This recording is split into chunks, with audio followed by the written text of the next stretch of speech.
Graça e paz, amados, olha eu aqui de novo e hoje trazendo uma novidade para vocês, falando hoje de movimento pentecostal.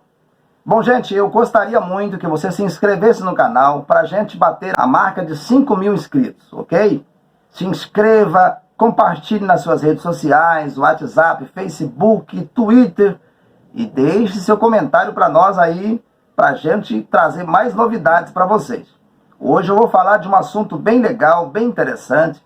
Muitas pessoas vão gostar, mas muitas talvez não vão concordar muito do que eu vou falar aqui hoje. De onde vem realmente o movimento pentecostal? Quem criou? De onde foi fundado? Quais são as bases para acreditar nesse movimento tão crescente no mundo atual? Antes de tudo, roda a vinheta e vamos em frente aqui atrás, vem gente.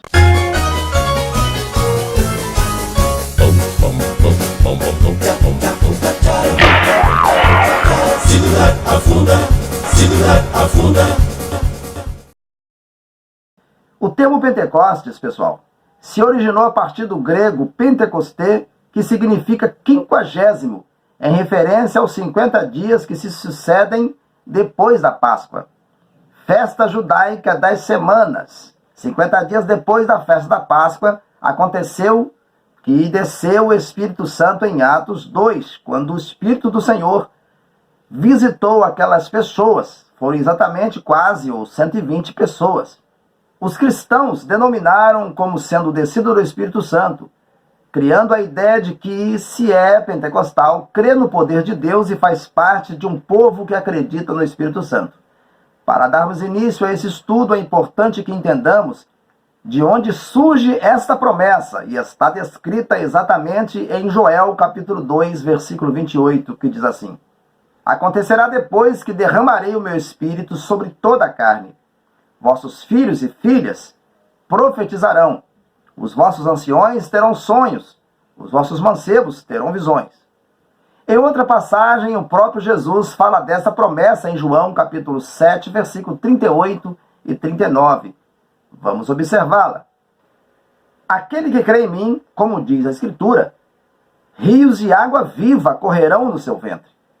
Mas ele se referiu ao Espírito que mais tarde receberiam os que nele crescem, pois o Espírito Santo até aquele momento não fora concedido, porque Jesus não havia sido ainda glorificado.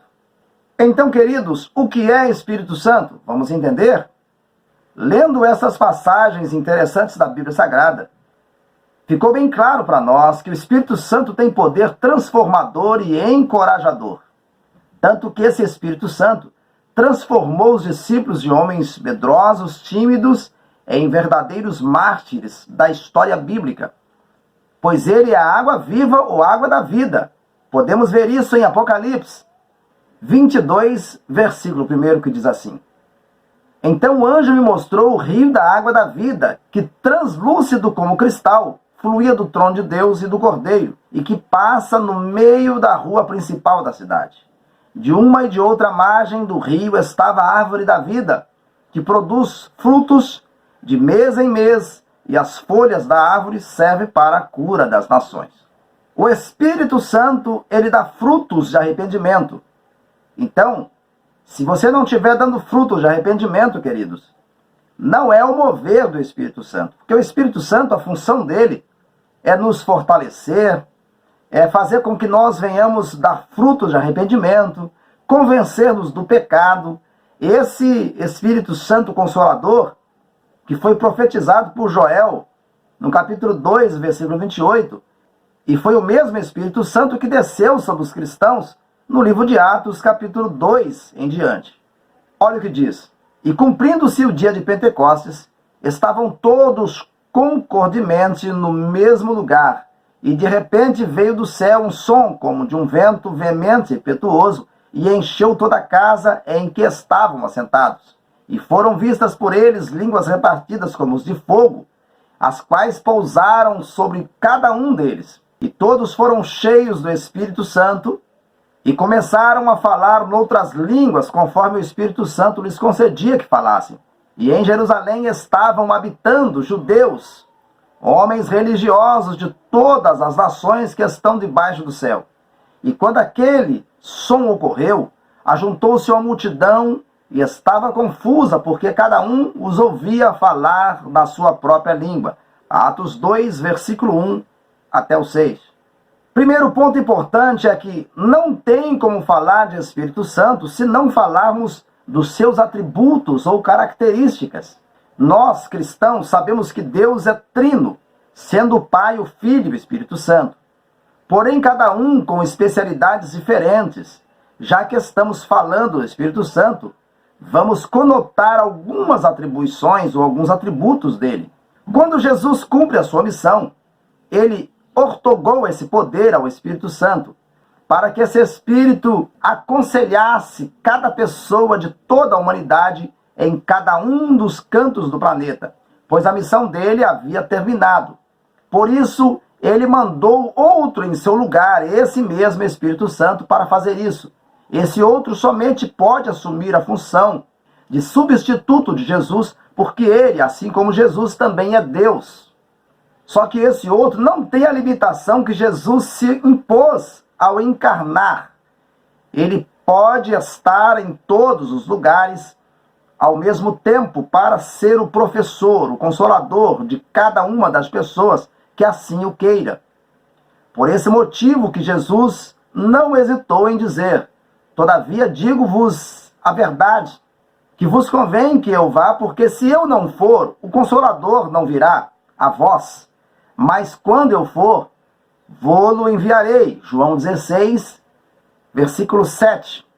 Então você me pergunta, o que tem a ver o Espírito Santo Consolador com o movimento pentecostal que hoje é implantado no Brasil? Primeiro, no dia da descida do Espírito Santo, as pessoas que estavam presentes perceberam que os cristãos, além de falar em outros idiomas, eles também estavam como embriagados. Quero aqui deixar claro que em nenhum momento a Bíblia menciona rodopiando, pulando ou cantando corinhos de fogo. Porém, toda a promessa descrita em Joel, capítulo 2, versículo 28, estava se cumprindo de uma forma ordeira. Quando aquele som ocorreu, ajuntou-se uma multidão e estava confusa, porque cada um os ouvia falar na sua própria língua. Todos pasmavam-se e se maravilhavam, dizendo uns aos outros: por que não são galileus todos esses homens que estão falando? Como, pois, os ouvimos cada um na sua própria língua em que somos nascidos? Partos e medos, elamitas e os que habitam na Mesopotâmia, Judéia, Capadócia, Ponto e Ásia, Frígia, Panfilha, Egito e partes da Líbia, junto a Cirene, forasteiros romanos, tanto judeus como prosélitos, cretenses e árabes, todos nós temos ouvidos em nossas próprias línguas falar das grandezas de Deus, e todos se maravilhavam e estavam suspensos, dizendo uns para os outros: o que isso significa? E outros, zombando, diziam: estão embriagados. Pedro, porém, pondo-se em pé com os 11, levantou a sua voz e disse-lhe: homens judeus e todos os que habitam em Jerusalém, seja-vos dito notório, e escutai as minhas palavras. Estes homens não estão embriagados como vos pensais, sendo a 3ª hora do dia, ou seja, às 9 horas da manhã. Mas isso é o que foi dito pelo profeta Joel. Atos 2, versículo 6 ao 16. É importante entendermos que no Brasil o pentecostalismo chegou em 1910 com a vinda de missionários originários da América do Norte. Louis Francisco, que dedicou seu trabalho entre as colônias italianas no sul e no sudeste do Brasil, originando a congregação cristã no Brasil, mais tarde mudando o conceito de movimento. Daniel Berg e Gunnar Wingre iniciaram suas missões na Amazônia e no Nordeste, consequentemente nascendo as Assembleias de Deus. O movimento pentecostal pôde ser dividido em 3 ondas. A primeira é chamada de pentecostalismo clássico. Abrange o período de 1910 a 1950 e vai de sua implantação no país com a fundação da Congregação Cristã no Brasil e da Assembleia de Deus, até sua difusão pelo território nacional. Desde o início, ambas as igrejas caracterizam-se pelo anticatolicismo pela ênfase na crença no Espírito Santo, por um sectarismo radical e por um ascetismo que rejeita os valores do mundo e defende a plenitude da vida moral. Dessas igrejas, principalmente a Assembleia de Deus, surgem as igrejas pentecostais. Com cultos concorridos, entusiásticos, onde é usado textos bíblicos, usam-se línguas e músicas populares e corinhos para embasar ou embalar o movimento. Alguns jargões surgem como reteté, manto, terra, sapato de fogo, sendo motivo de chacota na internet e outros meios de comunicação. O pentecostalismo tornou-se, na segunda metade do século XX, o movimento religioso de maior expansão no mundo ocidental. Porém, um dos movimentos que mais escandaliza o evangelho na face da terra. Porque muitas vezes, no lugar onde deveria somente Deus operar, existe outro espírito operante, espírito do engano, sem contar que esse movimento hoje implantado nas igrejas é bem semelhante com a Umbanda e seus movimentos. Mas o Espírito expressamente diz que nos últimos dias, ou nos últimos tempos, apostatarão alguns da fé, dando ouvidos a espíritos enganadores e doutrinas de demônios. 1 Timóteo capítulo 4, versículo 1. Então você pergunta para mim, mas pastor, que movimento é esse que nos dias atuais, no século XX em diante, tão crescente no Brasil e tão crescente em outros países? Na verdade, queridos, nós, seres humanos, temos a mania de imitar os demais. Deveríamos imitar Jesus, deveríamos imitar Paulo. Ele somente seria a nossa base de imitação, com as suas doutrinas que trazem realmente salvação, porque a doutrina de Cristo, ela é amor. A base para a salvação do cristão é amor. Então, esse movimento, que hoje é chamado de movimento pentecostal, ele é um pouco diferente, talvez bastante diferente, dos movimentos que aconteceu exatamente em Atos 2, que foi também profetizado por Joel, capítulo 2, versículo 28. Mas quando eu vejo o movimento pentecostal do tempo dos apóstolos, eu vejo um movimento diferente. Como assim, pastor, diferente? Quando eu observo aquele movimento, eu vejo que ali as pessoas tinham só uma característica de movimento. Agora, quando eu vejo o movimento de hoje, pessoas rodopiando, pessoas colocando outra nas costas, saindo correndo com outra pessoa nas costas, espíritos enganadores. A língua de Atos dos Apóstolos era exatamente para que as pessoas que estivessem presentes ali fossem transformadas pelo poder de Deus, aceitassem Jesus como Salvador, porque os discípulos não falavam todas as línguas. Mas como haviam pessoas de outras nacionalidades, essas pessoas podiam ouvir o que Deus realmente queria falar naquele dia para aquelas pessoas, e muitas delas foram transformadas. Tanto que a Bíblia diz que foram quase 3.000 pessoas que aceitaram Jesus naquele dia. Então eu pergunto a vocês, se o movimento hoje pentecostal traz mais escândalo do que a salvação de almas, esse não é um movimento verdadeiro. Porque no dia que o Espírito do Senhor desceu sobre os 120 cristãos, tinham mais espectadores assistindo, e quase 3.000 pessoas se converteram naquele dia. Então eu pergunto, meu amado, aonde você está participando, o ministério que você está indo, o movimento que você participa nas sextas, nos sábados, nos domingos e nos dias, tem igreja que rola a semana toda, tem tido conversão de almas? As pessoas têm sido transformadas pelo poder de Deus?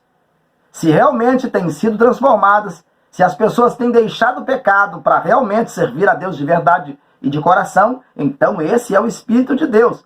Mas se porventura só existe escândalo no meio do povo, onde alguém profetiza algo que não vai acontecer e que não acontece, escandalizando o Evangelho, então esse não é o Espírito de Deus. Esse pode ser o Espírito que está descrito em 1 Timóteo capítulo 4, versículo 1.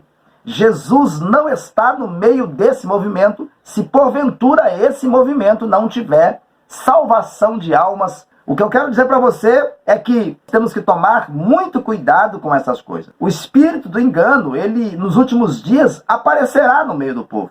Aí você pergunta, mas pastor, você concorda com o Espírito de Deus? Você concorda com a manifestação da glória de Deus? Sim, concordo plenamente. Tanto que esse Espírito do Senhor tem transformado minha vida e também tem transformado a vida da minha família. Por isso que eu concordo, porque eu sei que o Espírito do Senhor é transformador. Amém? Fica na paz, um grande abraço, se inscreva no canal, compartilhe, dê seu comentário. Pastor Everaldo estará de volta aí trazendo um novo vídeo para você. Fica com Deus, ô glória! Amém!